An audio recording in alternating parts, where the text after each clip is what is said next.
Hello, hello, everybody. I'm Jeanette Lenoir with ePluribus America, and we are here with another edition of EPA Live. And I am so excited. I have a historic and fabulous guest this time. And my guest is the historic candidate, well, the new historic COO of Los Angeles Urban League. Cynthia Mitchell Heard is a highly respected leader in the nonprofit world, and she recently just joined the Los Angeles Urban League as its chief operating officer. And the announcement was made on the 17th by Ambassador, CEO, and President Michael A. Lawson. And the perennial civil rights organization has appointed you as its first historic, first woman to ever be in this organization. So, Madam Cynthia Mitchell Heard, thank you so much for joining us, and congratulations. Well, thank you. It is an honor and a pleasure to be on this show this morning as the first woman CEO of Los Angeles Urban League under the direction of Ambassador Michael Lawson. It is just an absolute honor. I am really looking forward to moving our agenda and moving our mission ahead as we continue to work on excellence and commitment for the city of Los Angeles and our communities. So it is an absolute pleasure, and thank you for having me on today. Absolutely. And, let's show folks a little bit about what the Urban League is all about. This is not your mother's, Urban League. This is a whole new ball game. So let's play a video and get folks caught up on the National Urban League, what they do, and what the Los Angeles Urban League is focused on.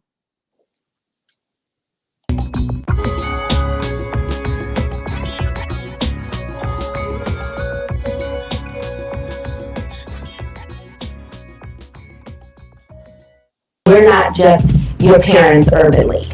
We have evolved, we have become fluid and nimble and really focused on issues of today.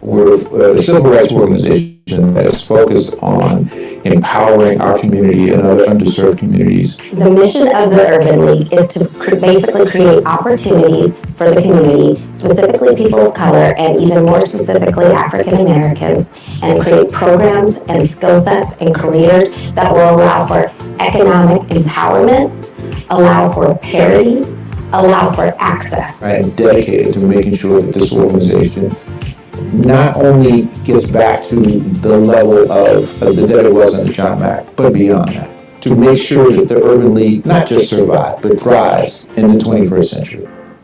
Here specifically at the Los Angeles Urban League, it is not just a job, it is not just a career, it is a calling. Everyone who works here, they have a vested interest in making a difference, and they believe it, they live it, they breathe it every single day. We're not an exclusive organization. We welcome anybody who wants to get involved, who believes in the mission of the LA Urban League. This is the premier civil rights organization. One of the things that this organization does, I think, better than anyone else is the way in which we collaborate with other organizations that are out there, not just on the corporate level, not just the elected officials, but we work collaboratively with other organizations that are under this civil rights umbrella.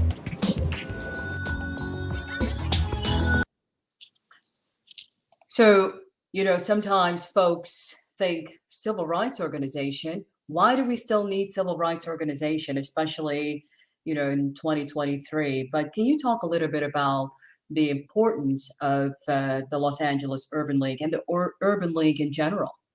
Well, since 1921, the Los Angeles Urban League has been a stellar organization locally and nationally in the movement really for fair and equal opportunity for all Americans. When we just heard, we are that innovative agency, that innovative organization, that innovative movement that is not moving in a direction that is really not creative. We are creating new ways, new partnerships, and new interventions to really do and change the paradigm shift and the conversation that is occurring today. Moving forward with this proud legacy, our Los Angeles Urban League continues to serve as a vocal advocate for African Americans and other minorities. And we remain steadfast in our commitment to providing access to careers with living wages, opportunities to start and grow businesses, and clear pathways to professional and personal growth. So, it is not, it's been 101 years. So, that this natural progression of innovation is key, especially post-pandemic. Yeah. Absolutely. And what has taken so long for them to usher you in, the first woman? It's been over 100 years, like you said. So even within the Urban League, there's been some changes. Talk about how you being such a historic leader within the organization, what does that mean to you? What does that mean for the organization, and why has it taken so long? Well, it's 100 years. And so as a woman and a woman of color, across the systems, sometimes change is something that takes time. Of course, in the Urban League, equity and access for all.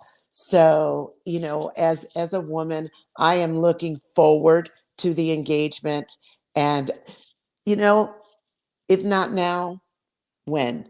So now is the time, and I have stepped up and will continue to step up and hopefully make a difference in this landscape. Let's talk about some of the differences that you hope to take on head on. What are some of the things that you see that you're going to have to tackle as a woman in your role at the Los Angeles Urban League? Well, helping underserved communities achieve their highest social parity, economic self-reliance, power, and civil rights. That is key. Through advocacy, economic empowerment, economic stability, education, job training, housing, community engagement, workforce development, entrepreneurship. This is all so very important. I'm looking forward to continuing that mission of the Los Angeles Urban League. And you mentioned homelessness and economic opportunities and access. Former Congresswoman Karen Bass is now Mayor Karen Bass, and she has made the homelessness crisis a top priority for her. Can you talk a little bit about your thoughts on her mission to eradicate homelessness in Los Angeles, and how you plan to help her in these efforts, if you plan to do that? Oh, we most definitely help. We most definitely will be working with the Honorable Karen Bass. The plan of transition to work together through private and public partnerships is key. We know that moving the needle and assisting homeless of getting off of the streets and moving into housing is not an easy task. It will take all of us to support our Mayor, Karen Bass. It will take the collaborative partnerships of mental health, private and public partnerships, collaborative efforts, and most importantly, working with housing entities that will work together to move the thousands and thousands of homeless individuals off the street, and work with them to also help engage in building a better life for them through sustainability of resources, and most importantly, assisting with mental health. Let's talk about the mental health issue. Is that something that the Urban League has a history of assisting marginalized communities with? Well, when we're Uh-oh. Uh-oh, I think I may have lost you. Oh, there you there are. you go. You know, there's the complexity with always working with marginalized communities and communities at risk. And so within the African American communities and communities of color, that is something that we often are faced with, is the mental health stability of our communities. And so that is throughout with the Los Angeles Urban League, our connective resources. We are really highlighting advocacy and the empowerment and education and job training and community development. But you know what? You cannot be successful in any of that if we are not strong in our mental health. So it is absolutely key for us to make sure that we continue to partner with those agencies that provide those services. I spoke of collaborative partnerships. For the Los Angeles Urban League, that's key, and that's what we do. In order to stabilize communities, we must work together. How important is it, even today, as much as the Urban League has done and as long as it's been around? How can people still support the Urban League? How do you get your message across to say, hey, we're still here. The work is still important. We're still boots on the ground type of situation. You know, the homeless crisis in LA is a real crisis. So how can you get folks to kind of take a minute and get to know the Urban League again? Well, you know, we are, and thank you for saying that about being boots on the ground. We are absolutely involved in the community, boots on the ground through our entrepreneurial programs, through our employment programs, through our workforce development programs. So we are out readily in the community and involved and working with our community residents and families and individuals. So it is just important that individuals continue to support the Los Angeles Urban League by providing financial support, by getting involved in our community efforts, by showing up through our programs and continually engaging. The Los Angeles Urban League, 101 years old, you know, it's not going away, but it will take the efforts of everyone in our communities to continue to lift up our communities and get engaged and not just hand it off and say it's somebody else's problem. It is not someone else's problem. It is our problem. It is us. It is our communities. And if we don't step up to help our communities ourselves, then who will? So there's no big secret to what it takes to continue to move and to mobilize and to sustain communities. It is money. Yeah.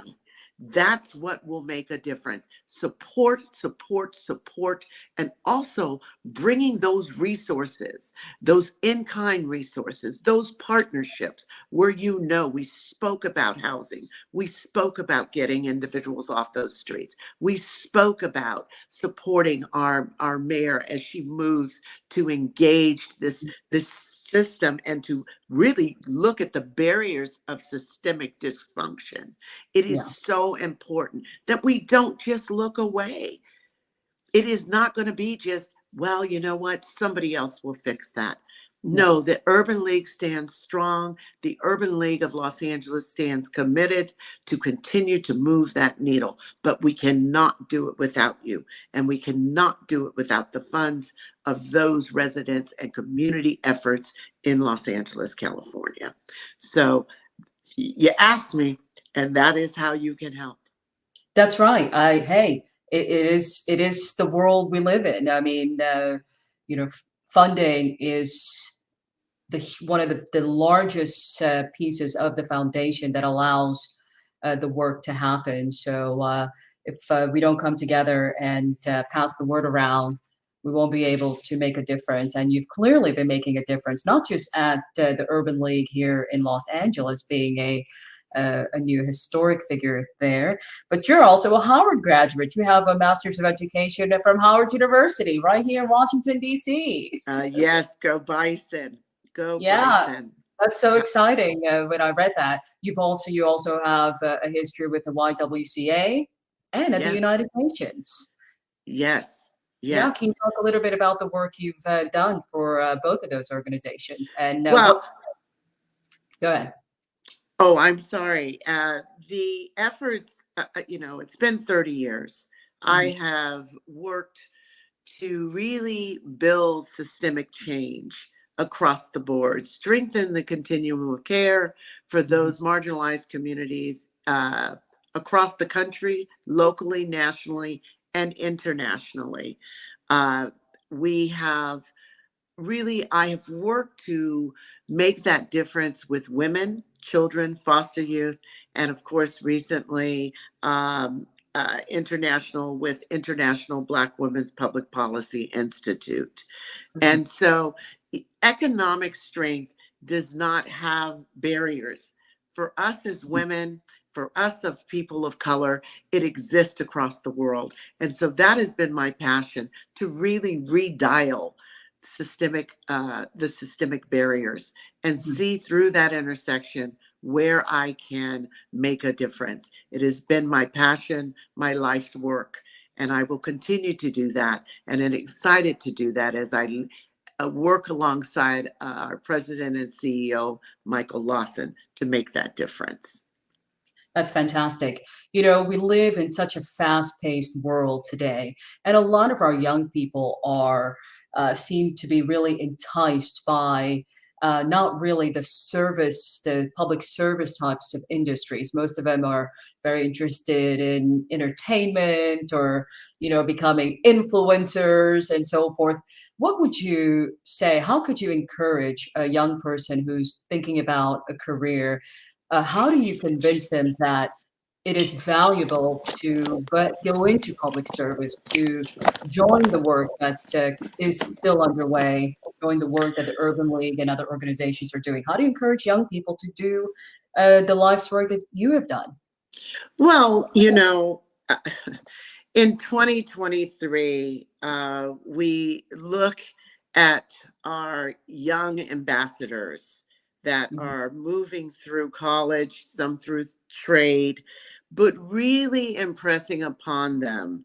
If you want to be able to live in a society where there is equality, where we make a difference, where it is justice for all, you must turn around and help. You must turn around and not be just vocal about the problems. You must engage. And so at the Los Angeles Urban League, we promote that by having young ambassadors. We mhm. have programs by which we work with our biz camps and we work with our urban bridge builders and we work with STEM programs. So we are constantly from elementary on through one's educational process that we are constantly promoting, um, helping and working within the communities to work with change. And so that is that is a part of our dialogue, and that is a part of our mission. Is that a misconception that young people don't want to help as much as their elders did? Is that a misconception? Do you work with, I'm sure you have, I know you worked with the children at the UN or children's efforts at the UN, but at the Urban League and even in the work you've done in LA, do you see young people taking part in the work you're doing? Absolutely. Mhm, Just to speak alone on the individuals that are a part of our amazing staff and team, it really is individuals coming back and saying, I want to make a difference. We have people that have left corporate America to say, you know what? I want to work within the environment. I want to touch the people. I want to be a part of the people. I want to be a part of change. So we see it all the time throughout the community and working alongside our other partners. We have amazing partners in the community where we are all working in this landscape. It is not just something that we can do alone. So we are constantly, it is a part of the community dialogue of making sure that coming up from within these families, it is a dialogue that you must turn around and give back. And Yeah. so it is something that we are very proud of by working with and having individuals and keeping that conversation alive. Yeah. Well, I'm very grateful for the work that you have done, the work that you are doing, and the work that you're about to embark upon. Congratulations, Madam Heard. I am very happy for you. And before I let you go, we end our segment with one question. And so this is the question of the day. So recently, the State Department is phasing out Times New Roman for sans serif calibri, and it's for all official communications to help the visually impaired. So my question is, should all government agencies and nonprofits follow suit if, because they want to change the fonts to calibri? Should everyone follow suit? And will the Los Angeles Urban League also change its font to calibri, or at least consider it? Well, we're always up for consideration, whatever will be a part of justice for all, access for all. So yes, moving along with what the State Department has done, if we are truly going to be about change, and if we're truly going to be about assisting and being a part of change for all, then yes, something like this, to some may seem minimal, but to those that are impaired, this means the world. And so we do not just take it lightly when we say access for all. It is really important to not minimize these types of changes. And so, yes, of course, the Los Angeles Urban League, when we're looking at change and access for all, this would be something as well that we would look and possibly consider. I love that. Well, thank you very, very much. And congratulations again on your historic role as the new Chief Operating Officer for the Los Angeles Urban League. Congratulations, Ms. Cynthia Mitchell Heard. This is truly a win for all of us, especially women and especially minorities. Well, thank you so very much. And I hope to make everybody proud. You will, I'm sure. Thank you for Thank joining you. me. I'll catch Thank up with you again as you go along. Absolutely. I would hope to connect when we're in Washington or any other time when you're here in Los Angeles. I would love to meet you. Thank you so very much. It's been a pleasure. Thank you. Likewise. All right. And now we are off to our next guest, the fabulous Gregory Q. Jenkins. Welcome, Gregory. I'm so happy to have you. Gregory Q. Jenkins is the president and CEO of Quentasia Studio, based in White Plains, New York. And obviously, you're a Black man, and you have your own movie, television, entertainment studio up and going in White Plains, New York. They talked about you on CNN and MSNBC. So you're also a very historic person in a historic role. You don't really see a lot of presidents and CEOs of movie, television studios. So welcome, Gregory. Oh, I can't hear you. You'd think I would learn by now. I know, right? Thank you for having me. Appreciate it. Absolutely. I'm so happy to have you. We actually go back a little bit, I've had the pleasure of being on your podcast before. So, having you on EPA Live is a pleasure and a nice treat for me. And I really love the fact that we collaborate and, work together. So before we really get into the nitty gritty of the work that you do, let's watch let's watch one of the movies that you have bought the rights to and that you advocate for, which is, one of the things that you advocate for is how the LGBTQ plus community are represented in the arts, in television, in movies, in theater, and so forth, right? So let's watch a little bit of this this film.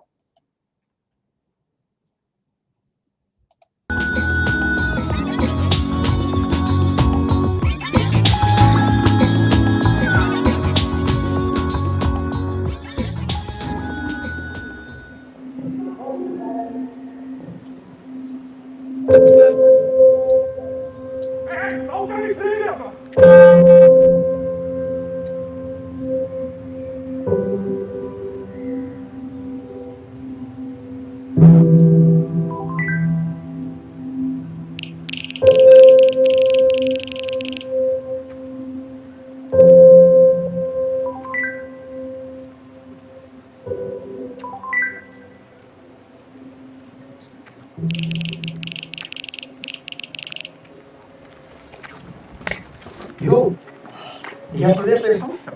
Sorry, man. Helt. Så, tar jag fighter i skolan. Ja, och så. Söster. Tar böcker. Och bara sömmer. Sitter gott. Aj.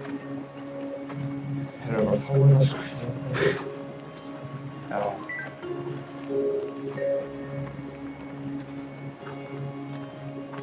Ja. Är det kopior? Ja.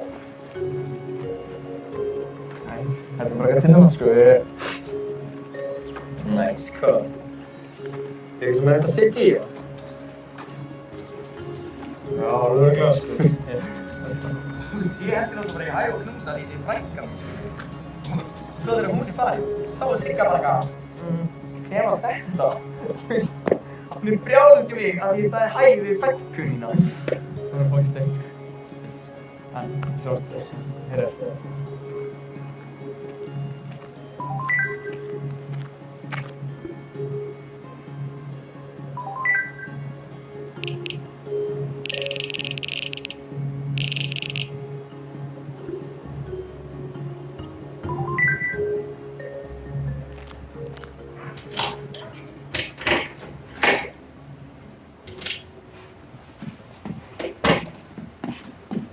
Kan du vara du?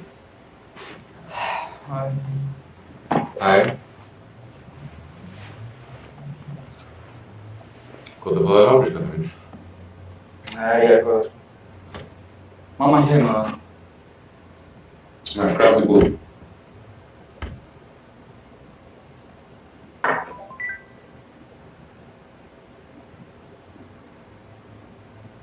Matrikulttu. Ja, mamma täällä ei voi en köttur. Jag hältar i sig mat. Nú? Hörku leikur í önska klukkan 7, það ekki að horfa á hann með gamla. Jag hältar i sig att få på sushi. Sushi? Getur þið eitthvað skvísað það? Ja, jag var nöjd. Já, gamli seigur. Og hvað heitir hún? Hvað var þetta forðin? Hann var ekki forvitnast aðeins, ekki oft sem að strákurinn fyrir að date.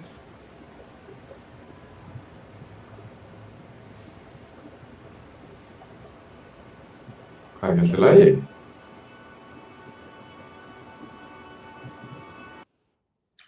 So, as you can see there, it got, it gets emotional. It's such a well done film. I haven't seen the whole thing, but, the clips I have seen, I thought it was very well made. And I think it's such an important story to tell now because of, obviously all the issues surrounding the LGBTQ plus, community.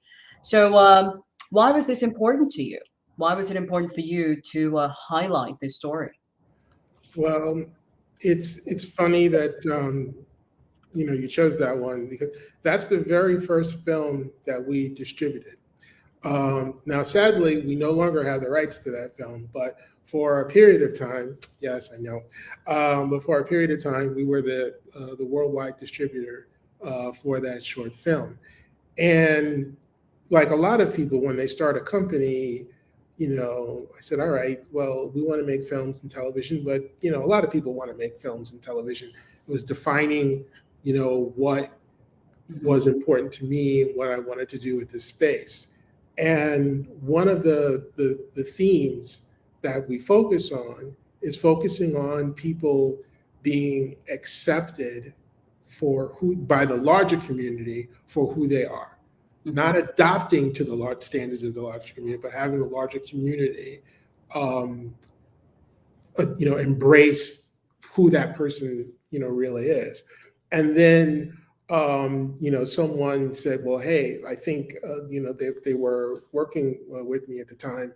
I said, I think I got the perfect film for you. And it was Han. Which was made by a filmmaker, a Finnish filmmaker. So that's why you see the subtitles, because the filmmaker is from Finland. And but the story definitely resonated about this guy was afraid of coming out to his father and saying because his father clearly had all of these plans on who the first girlfriend was going to be, but he had to tell him, well, it's not going to be the girlfriend. And Right. It was so wonderfully done. And I was looking at some of the reactions online because it had been in a number of festivals, and it seemed like the type of film that I wanted to do. So that turned out to be the very first film that we distributed. Yeah.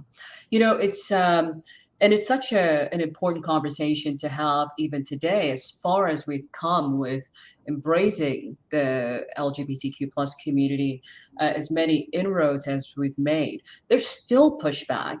These are still uncomfortable conversations for parents to have and parents to come to terms with. We still hear about parents rejecting their children's being gay, or however they come out to them. And so do you think that part of that is because of how they are portrayed in the arts? Definitely. And one of the pillars that I'm basing this company on is that we understand the critical nature of the entertainment industry. And we ran an ad not too long ago, but it encompasses what I believe. How you see yourself, meaning how you see yourself on film and on television, affects how you see yourself. Yeah. And so absolutely. And that's why, in looking across and looking at how people from underrepresented communities are often portrayed in film and television, that's when I knew I found my purpose. I said, well, now I know I have a reason to exist. And this is something that I believe that I can help change in the industry. But I also firmly believe that once I got an understanding of how film and television is financed, you have to have people at the top of the food chain who are committed to that. If you want to see these type of projects ultimately make their way, into the marketplace. There's lots of people who give lip service to it, but there's a difference when I don't have a choice. I'm a member of an underrepresented community. I don't get to, take off my blackness like a coat and set it aside when it's inconvenient. I'm Black 24/7. So for me, it is not the fad of the day. It's definitely something that I believe in and what we're going to focus our company on. And yet you have movies like Brokeback Mountain, which was very popular. And it almost seems like, when you talk about lip service, it almost feels like those who get to be comfortable in those spaces look like the characters on Brokeback Mountain. So even within the LGBTQ plus community, there has to be some sort of change and understanding of what the issues are and how and who they bring forth. You don't see a African American. I believe there was one other movie with an African American character who was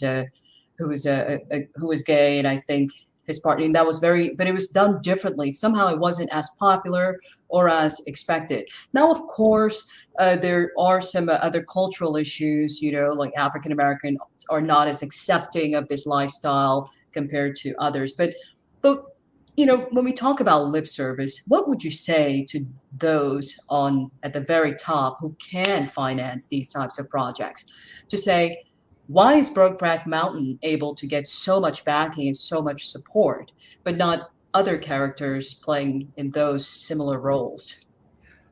Well, you only have to look at the examples of what has happened when, we've had examples of, people or characters who get a chance to break through. Like you look at Lena Waithe, she definitely opened some doors. And even though, as you say, in the African American community, sometimes issues of, LGBTQ might be considered taboo or something like that, but she broke down those doors and she showed that there's a market for it. If anybody is paying attention, and the one language that I know that they speak is profit, and there is strong demand. When Han Remains it garnered the most interest of all the films that we haven't distributed a ton of films yet, but it definitely garnered the most interest of all the films that we have distributed. Now, what we want to see, of course, is what you typically see in LGBTQ, and also same thing in the disability community.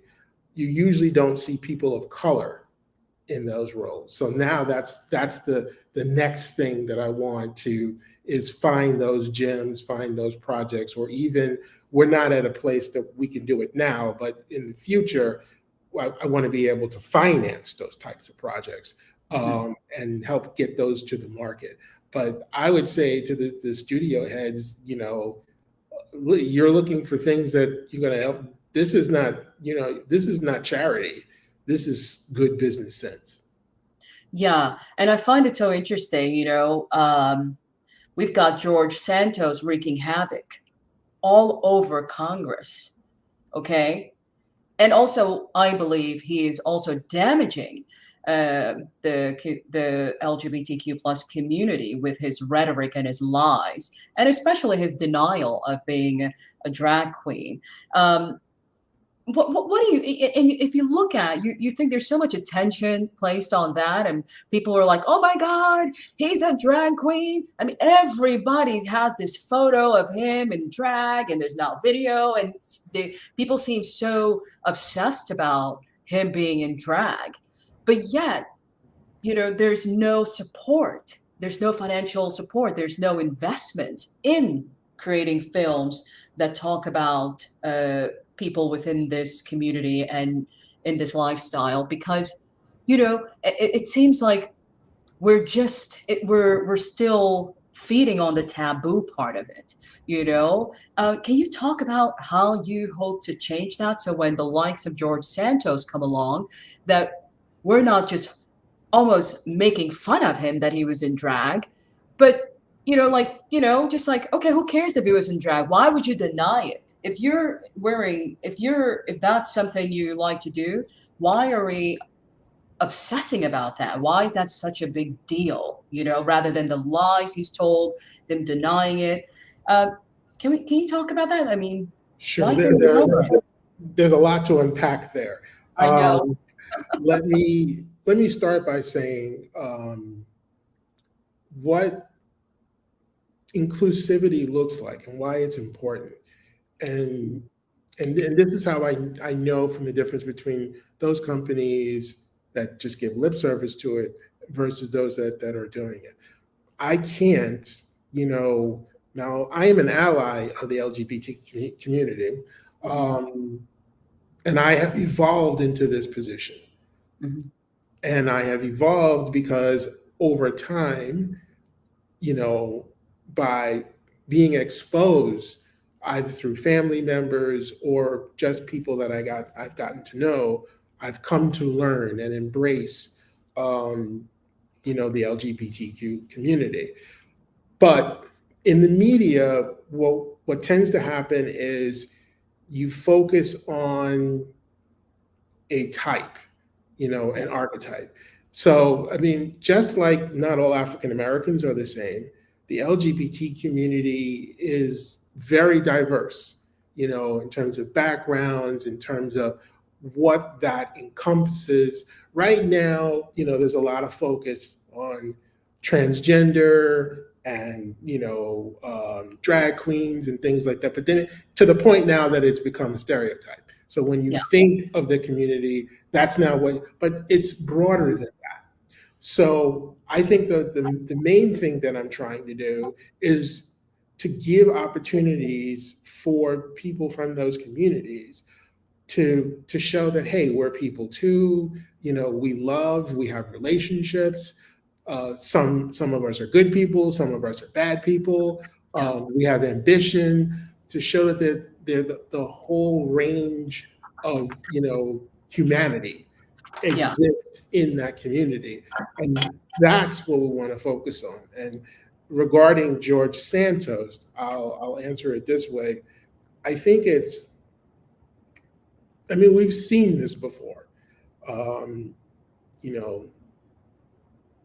in various different ways. I'm thinking of Black people who support the Klan and, that kind of mentality. Or that we're the Confederate flag. Exactly.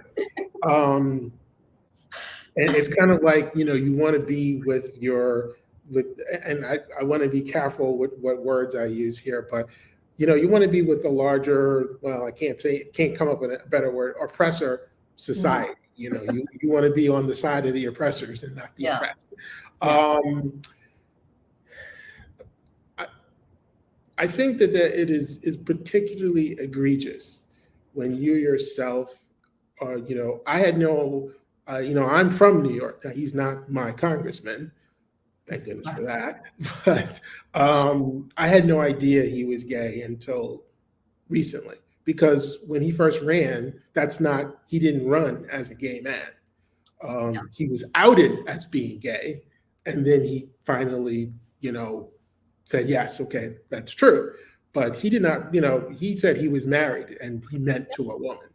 He was. And he was, according to the records, he was married to a woman. See, I didn't even know that, because who knows about this?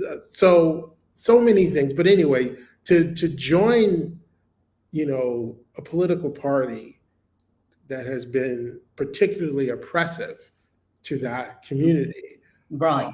And when you yourself are a part of that community, that's a special kind of hurt, and I don't know. I do psychosis.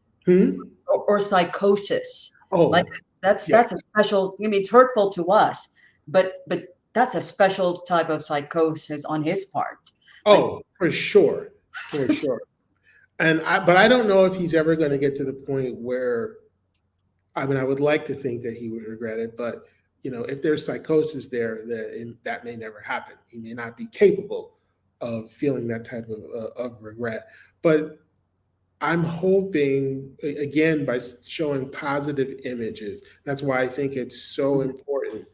I just want to tell a quick story. I hope I'm not taking too much time. Not at all. Take all the time you want. As to how I got to this position, because every time I think, I have no idea what this young lady's name was, but I was working in Atlanta, and I was having lunch. I was working at if anybody is familiar with downtown Atlanta, in the Invesco building. If you're anywhere near it, you can't miss it. The skyline, you see it, and that's where I was working. And like everybody else, you get lunch, and I had to walk to this. There was like a little mini mall, and there were people from the Human Rights Campaign that were there trying to get people to join. Mm-hmm. And this one young lady stopped me. And I never, you know, the ones that always want to stop and talk. Yep. They You want know, donations. They and they want this. want donations and all that kind of stuff. I never stopped for that. It's like, leave me alone. Get I away. know, I'm always like, I'm on the phone. I'm in a meeting. I haven't tried that trick yet, but Oh, it works every time. this young lady was particularly persistent. As I was walking, she kept walking with me. Oh my God. And she kept talking. But eventually, there was something about her spirit that made me stop. And she explained that she was lesbian, and she explained why she was out there trying to get, raise the, people's awareness, and why she was trying to get people to join HRC. And I was just at the, we stood and talked for, had to be 5 minutes or so. I was so impressed by this person.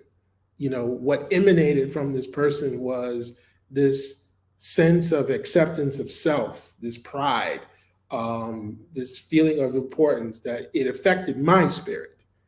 And I told her I would join, but she had one of the, an iPad, and I wasn't about to give her my credit card because I had no, unfortunately, we live in a world where you can't be too careful. And I told her I would join up. She probably said, yeah, sure, right. But when I went home, I did indeed follow through, and I have been a member of HRC ever since. Oh, wow. Good. And but that's what I want to do. The same effect that she had on me, that's what I would like to do in film, is, allow people from, but in order to do that, you have to include members of that community in front of the camera as well as behind the camera. Yeah. Yeah, you just can't talk about them and say, well, we sympathize with them. They have to be part of the process for it to be authentic. Yeah. And that's the piece that's missing in a lot of, the larger studios and that's how I can tell if it's lip service or not. Because if you're serious, then you're going to have LGBTQ members, you're going to have African-American members, people from the disabled community, so on and so forth on your boards, as executives, as directors, as producers, as well as actors, in front of the camera, because that's what it's going to take to make an inclusive society, I believe.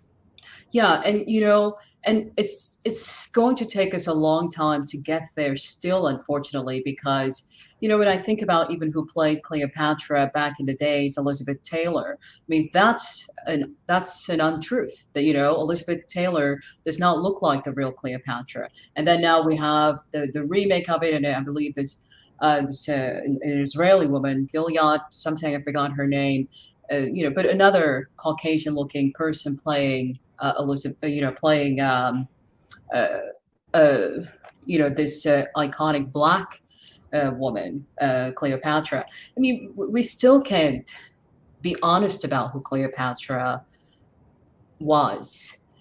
How can we make space for folks like the LGBTQ community? We have a long ways to go. Yes, we do. Yeah, we have a long ways to go. Let's talk, how much damage do you think George Santos, with first of all, he was going to events and trying to convince members of the LGBTQ plus community to support Trump. He's been on camera asking them to support Trump, somebody who rejected them, politically, personally, you know what I mean, in every way, and also being part of the Republican Party who doesn't believe in their right to marry and so forth. How much damage is he doing to the LGBTQ plus community, in your opinion, as an ally?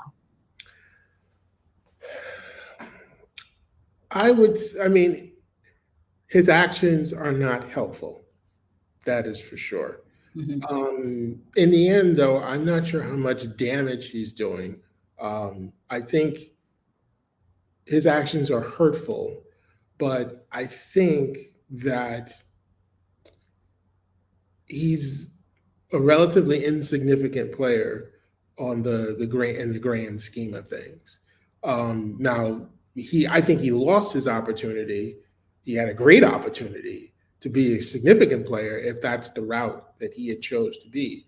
If you wanted to be honest and, Even with his lies? I mean, he's a well, before the lies. liar of all times. Right. Awful. Now that he's chosen that path to go down, and this is what, at least I can tell you how I personally feel about it. And he's a criminal. He's wanted in Brazil for stealing a checkbook. He's a bona fide criminal. And this is the one time, because usually I'm very hard on the American electorate, but they didn't know. But they should be angry. Everyone who voted for him should be angry with the Republican Party because they knew. This is, when they did research on him, this is the stuff that came up. But they kept it quiet and let things, because they didn't think he had a shot at winning. Yeah. But there has to be some, we can't put people like that, up for office. There ought to be some sort of standard that we ourselves don't do. But the point that I wanted to make is that, for all of these, for not just the George Santoses of the world, but the Stephen Millers and whoever else out there who deny that, I'm not a racist. I'm not anti this or anti that. This is my response to all of them. We see you. We're not at all confused about who you are. So for our communities, I think we know what's up. And see them. Yes, we see you. And I think that's all that needs to be said. We see you. It's a tough world that we all share, and I'm always full of hope that we'll get better at sharing it.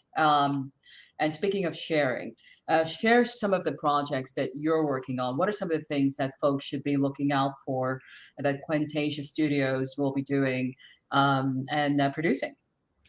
So there are 3 projects that we're working on, and these are sort of like our inaugural projects, that we want to get launched. First and foremost, our flagship, which is going to be our television show. That we're hoping now. It's not at the stage. One of the things that people should know is that making a television show, making any project, a film or television, is really, really hard, and it's a lot longer. It takes a lot longer than you think that it takes. I'm sure. So we're talking about the null. Is it the null theory? Is there the null hypothesis? The null hypothesis. All right. Yes. Now, my intent for that show, because I'm also writing that show, is I do want that to be a groundbreaking show, because again, you're going to see characters in lead roles from underrepresented communities. But for instance, one of the characters is disabled. But the disability, while I'm not going to ignore it, because that is obviously a significant part of that character's life, but that is only a dimension. It's not the main dimension of the story. Yeah. That person is a regular human being, same passions, and quick little synopsis. It's about really 4 coworkers who get fired from their job. And they basically kind of band together and decide that they're going to launch their own data analysis firm. And in that process, they learn of what kind of sacrifice it takes to build a business. So there's the autobiographical piece to it, because it's really about my journey in launching Quentasia, but it's also talks about, when you come to that realization that success, as we tend to define it, is not the end all and be all. And even if you achieve it, you're going to find out, if you would neglect the other parts of your life, that that's going to significantly affect you. So that's ultimately what that show is about. But it's going to have major characters of color, in lead roles, not just supporting roles, that you don't typically see, or about jobs you don't particularly Yeah. see. Then there's a short film that we're working on called Infection, and that was inspired by what we went through with COVID, as you can imagine. Hmm. But really, as what a lot of those stories are, it's not really about the infection, but it's about people's response and Yeah. human. Hmm. And it's definitely an allegory for our political times. Yeah.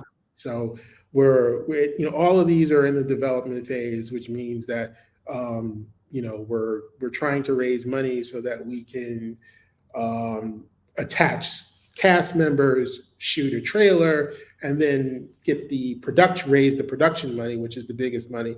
So these projects, we're still a long ways away from you being able to see it. And then the last is a feature film.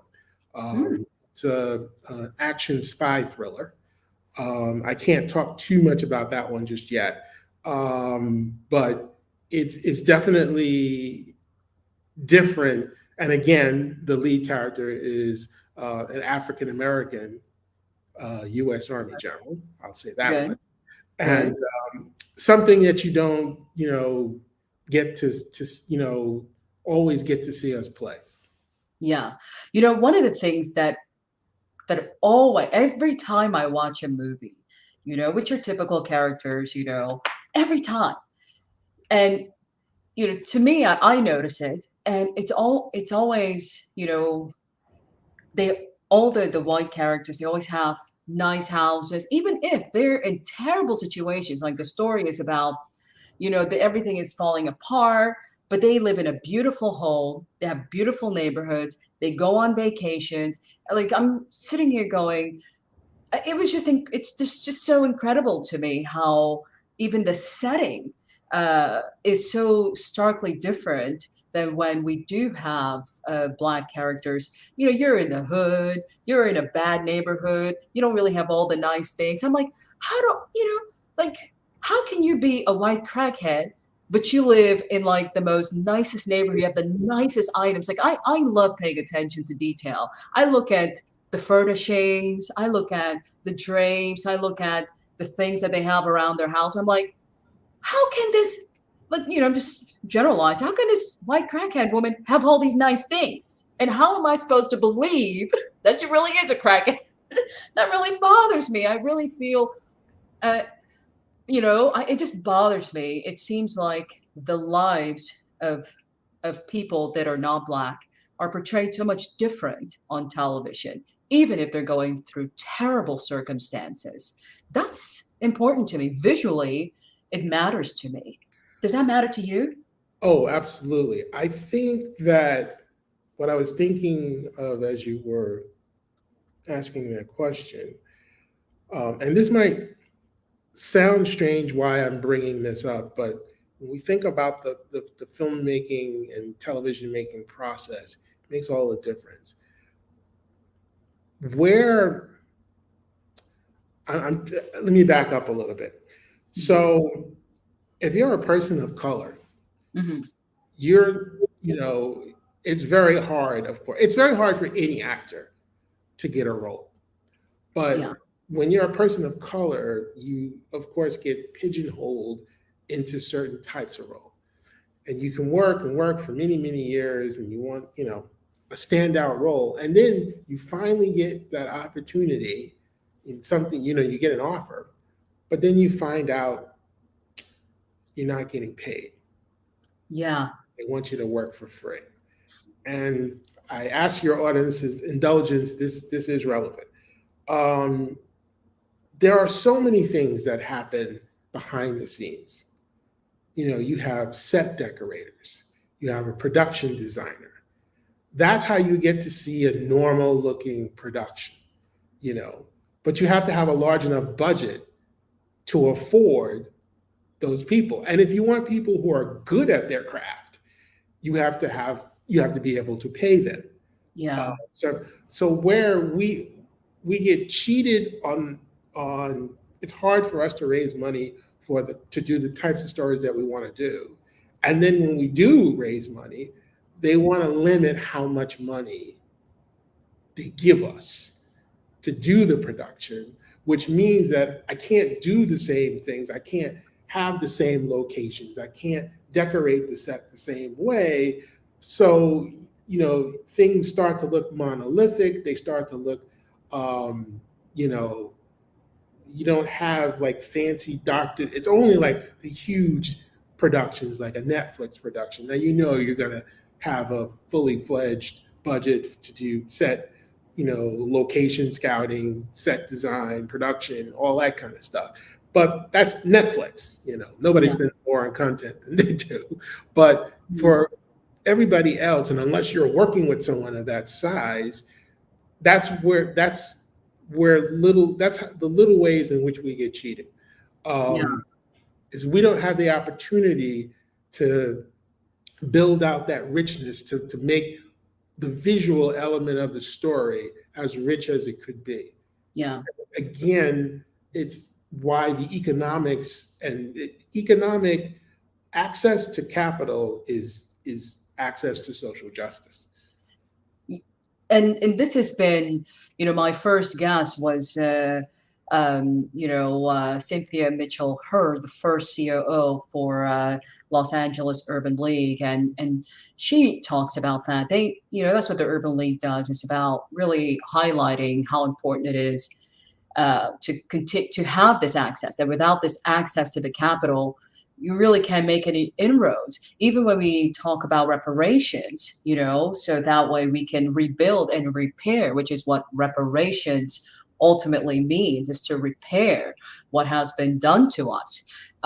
And then when you hear people like Ben Shapiro talk about, racial reparation solves nothing, as he wears a yarmulke, as a Jewish man who has legislation to make sure that his people get their reparations from Germany, and not just that, but that we go after all the things that were stolen during that the Nazi era from them.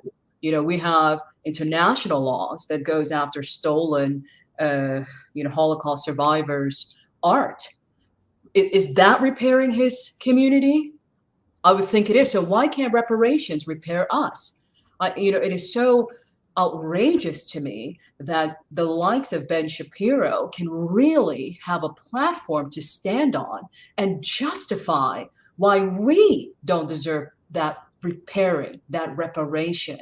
Maybe reparation is the wrong way to say it, but it is so unjust to me that he has the access to dehumanize us and say that we don't deserve what him and his people deserve, as he wears a yarmulke on his head that tells us he's connected to God that is all good and all loving, right? So how are you wearing a religious symbol and dehumanize us with your so-called logic and analysis? It is outrageous and inhumane, but he has access. He has access. I think what we're missing is education. Not even myself.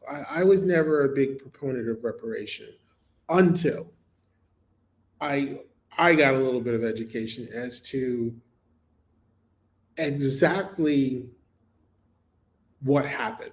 Like looking at examining the wealth gap and how that was created.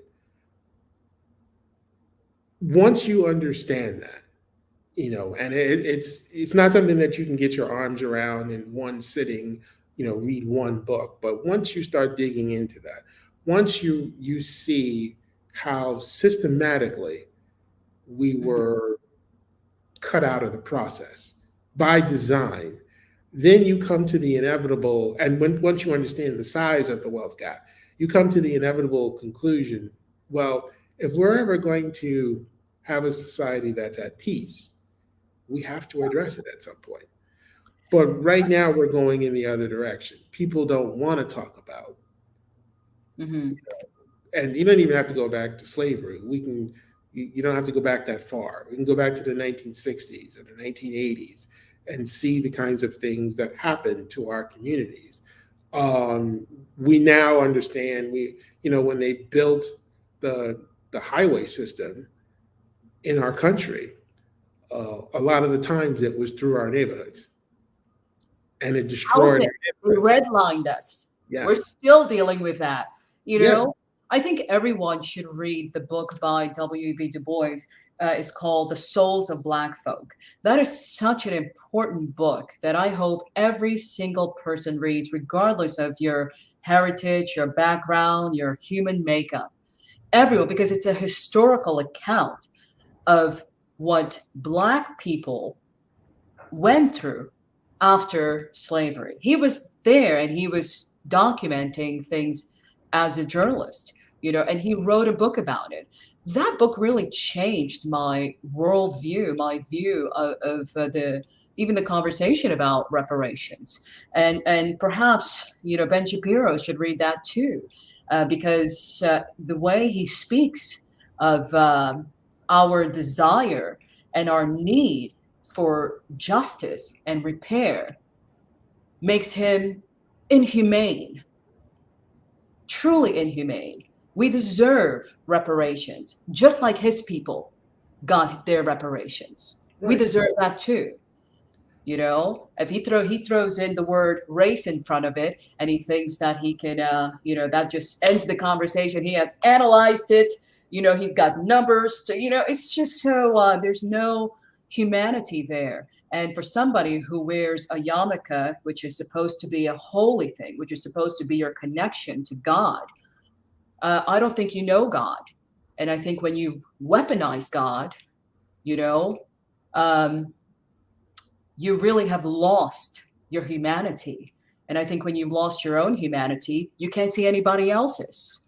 You can justify with data, and now he'll spew off a bunch of data to people and feel so justified in the numbers that calculate things for him, but he doesn't see us.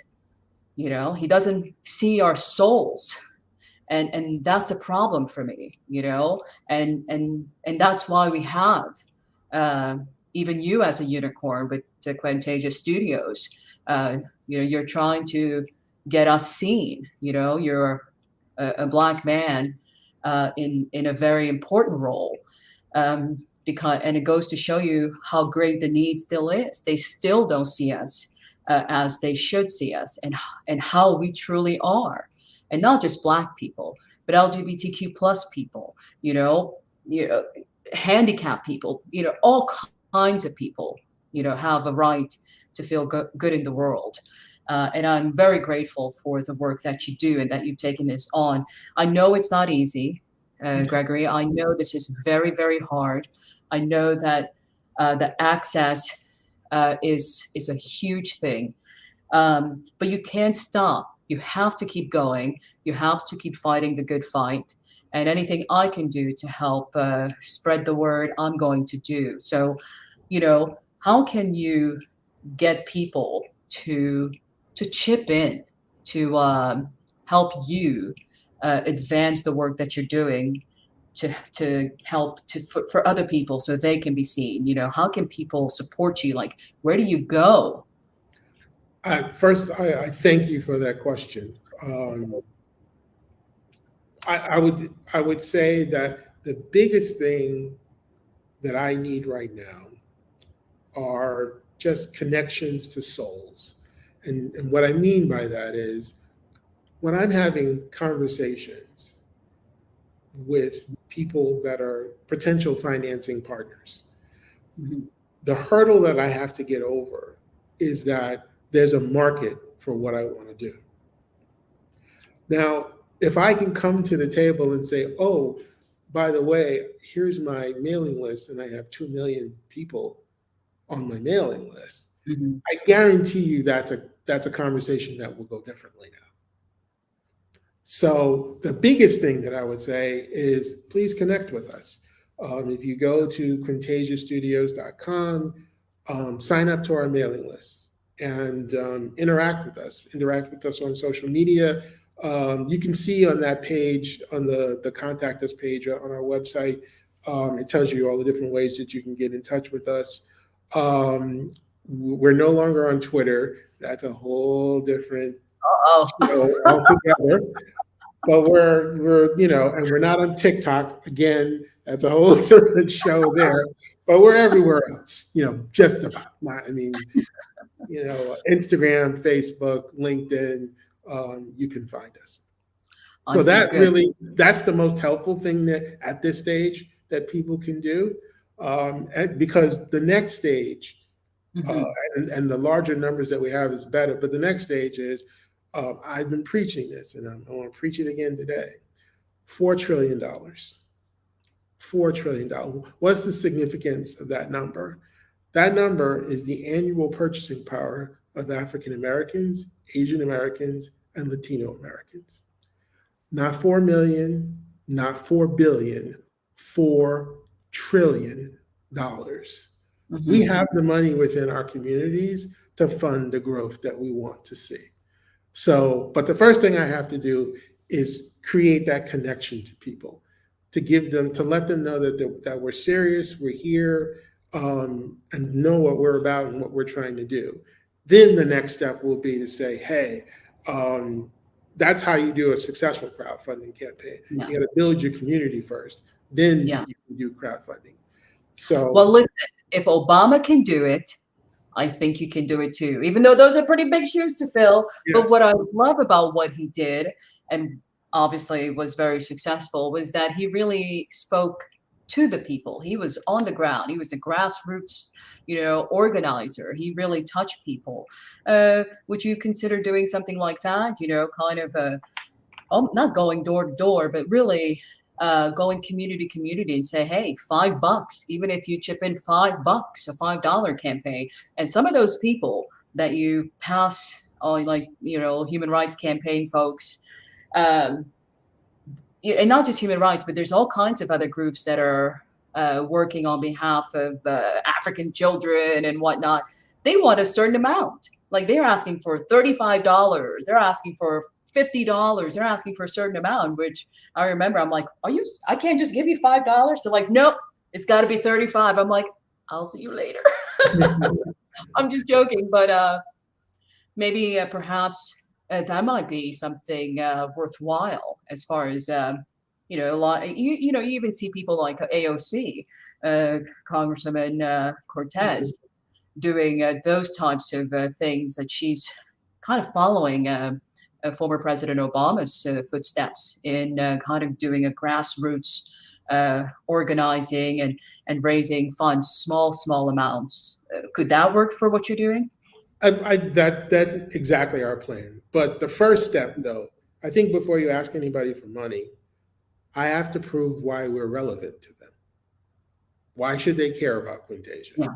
So in order to do that, that's where the community, that's where being a part of the LGBTQ plus community, working with the disability community, working with Latino and African Americans and Asian Americans, and that's the significance of the podcast. There's where I'm forming those connections with those communities, and we want to grow that. But I think that before you ask anybody for money, you have to show them that they're worthy, that you're worthy of them taking their hard-earned dollars and giving it to you. Like, what are you going to do? Why should we believe you when you say that you want to help us? And another community that the disability community definitely gets so overlooked, but also indigenous peoples. And that I don't have a lot of inroads right now, but that's something I'm working on. But this is who I want to be relevant to, so that these communities know, hey, I'm serious. I'm not just giving lip service. It's like, let's make a difference. And I think once people know you're serious, then they will chip in. Yeah. Speaking of indigenous people, I'm a member of that. I'm a tribal member, but I'm an indigenous person from Suriname. I'm a Pamaka person from Suriname. So I know exactly what you talk about when you're not being seen. I recently just finished the book called Tripping the Prom Queen, which is about relationships between women. And the author, did great, but she had all these different examples. And I kept waiting. I finished the book, but I kept waiting for somebody with my voice, a tribal woman, an indigenous woman, anybody that represents me. And I was not in this book. It was, very American, very, although they're indigenous people in America, right? But their voices were not in the book, and it kind of disappointed me a little bit. So, but we are at the end of our show. It was such a pleasure to have you, Gregory. Before I let you go, let's go to our question of the day. And, you mentioned folks with disabilities and whatnot. So recently, the State Department decided to phase out Times New Roman for sans serif calibri for all official communications and memos, and the aim is to help the visually impaired. What do you think about that? And do you think all government agencies, including nonprofits, should follow suit? Is that something you would do at Quentasia Studios? Well, that one would be easy because I happen to like Calibri. And that is something that, to be honest, and I've had this discussion before, there's a lot more that we could do, like having alternative text. If you talk to anyone from the disability community, and you'll find out what's the importance of alternative text when you have pictures and images up there and utilizing that film. So I definitely think that there's things that we could do to make things more inclusive. And we will, as a company that we say that this is important, then of course that's on the, we have to do it because we have to live what we say that we're going to do. So yes, this is something that I would adopt, and I would encourage other entities to adopt as well.